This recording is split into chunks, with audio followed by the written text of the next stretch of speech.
여러분 안녕하십니까, 진성호입니다. 긴급 속보입니다. 법원이 이준석 전 국민의힘 대표가 낸 이 가처분 신청에 대해서 각하 결정을 내렸습니다. 다만 주호영 비대위원장에 대해서도 이 직무집행 정지 명령을 내렸습니다. 자, 일부 인용한 법원의 판결입니다. 이준석 전 대표의 회생냐, 아니면 이준석 전 대표의 이 가처분이 기각되느냐를 놓고 국민의힘은 물론 온 나라가 관심을 기울이고 있었습니다. 그런데 기습적으로 방금 전 법원의 결정이 나왔습니다. 일부 인용입니다. 다시 한번 말씀드리겠습니다. 서울 남부지법 민사 51부 황정수 수석부장판사는 방금 전 이준석 대표가 낸 이 국민의힘에 대한 비대위 효력 정지 가처분 신청을 각하했습니다.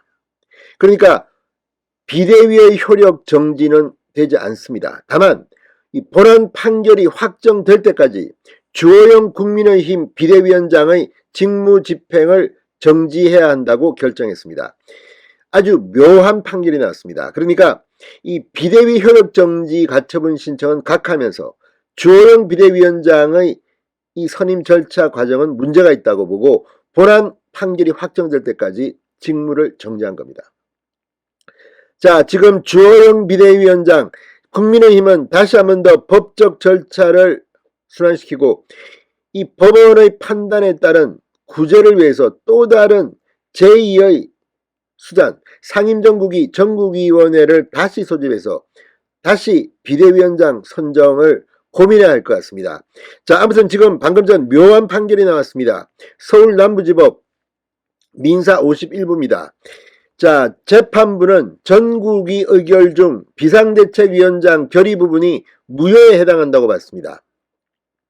전국위 의결로 비상대책위원장으로 임명된 주호영 위원장이 전당대회를 개최해 새로운 당대표를 선출할 경우 당원권 정지 기간이 도과되더라도 이준석 전 대표가 당대표로 복귀할 수 없게 돼 회복할 수 없는 손해가 발생할 우려가 있다고 판단했습니다. 일단 중요한 것은 본안 판결이 나와야겠지만 아무튼 이런 법원의 결정에 따라서 지금 국민의힘은 이 법과 관련된 사람들이 총동원돼 후속 조치에 나설 것으로 보입니다. 자, 방금 전 들어온 긴급 속보입니다. 법원이 이준석 대표의 이 비대위 효력 정지 가처분 신청은 각하했습니다. 그러니까 비대위는 굴러갈 수 있게 됐습니다. 그럼에도 불구하고 주호영 비대위원장의 직무집행은 본안 판결 확정 때까지 정지시켰습니다. 자, 그러니까 전국위 의결에 문제가 있다는 겁니다. 그래서 이 전당대회 개최 여부, 시기 여부, 아무튼 모든 것들이 다시 지금 거의 오리무중 상태로 들어갔습니다. 물론 국민의힘에는 율사들이 많습니다.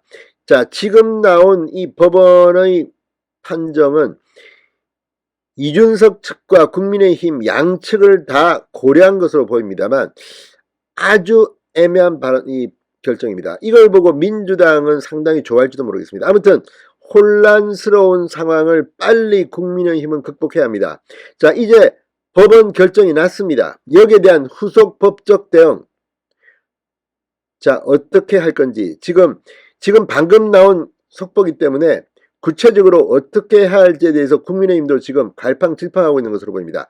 자, 속보가 나오는 대로 전해드리겠습니다. 그렇지만 아무튼 큰 줄기에서 이준석 대표가 낸 비대위 효력 정지 가처분 신청은 각하됐습니다. 이건 국민의힘이 알아서 할 일입니다. 그런데 주호영 비대위원장과 관련해서는 또 다른 후속 조치가 필요한 건지, 아무튼 이준석 전 대표가 앞으로 어떻게 나올 건지 전국이 다시 혼란스러워질지도 모르겠습니다. 자, 국민의힘이 국회의원 연찬회를 1박 2일로 가지고 새로운 출발을 다짐했는데 여기에 법원이 기다렸다는 듯이 결정문을 냈습니다. 앞으로 국민의힘은 어떻게 될까요? 잠시 뒤 또 다른 반응들을 종합해서 여러분들께 소개해 드리겠습니다. 현재 이 결정을 보고 지금 양측도 매우 혼란스러워하는 눈치입니다. 진성호의 직설이었습니다. 여러분 감사합니다.